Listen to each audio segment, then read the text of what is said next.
Bonjour, régate numéro 4 de la 34e Coupe de l'Américain en baie de San Francisco entre Kiwi et Américains. Incroyable régate avec un vent de 6 jusqu'à 23 nœuds de vent, un petit peu de courant qui passe sous le pont, mais surtout des taches sombres compliquées à naviguer. Et je voulais vous parler de 3 points importants sur cette régate. Le timing, les erreurs et les bêtises qui ont été faites à bord et le fait que Oracle va vraiment de mieux en mieux sur son bateau.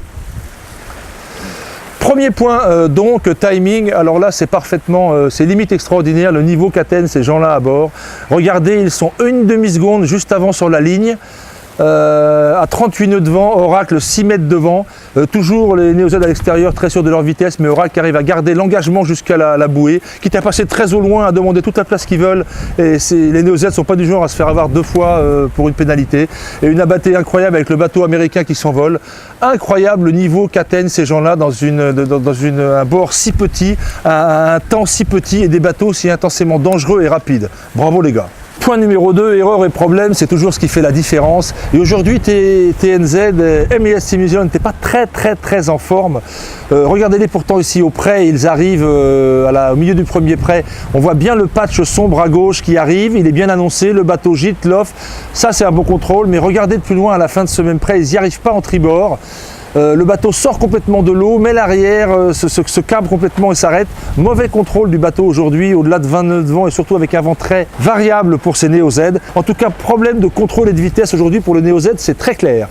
Au contraire des Américains qui ont incroyablement bien navigué tout au long de la régate et qui ont eu qu'un seul problème, c'est un problème humain. Alors c'est très loin, on ne le voit pas bien, mais en fait ce qui leur arrive, c'est qu'ils sont à 39 nœuds, dernier empannage avant la première porte, et au moment d'appuyer sur le bouton pour descendre le daggerboard au vent, Spithill se trompe et appuie sur les 2 boutons à la fois, il remonte le daggerboard sous le vent, paf, le bateau tombe, 39 nœuds à 18 nœuds, ça leur fait perdre 105 mètres, mais grâce à un magnifique contrôle au près serré, ils s'en sortent.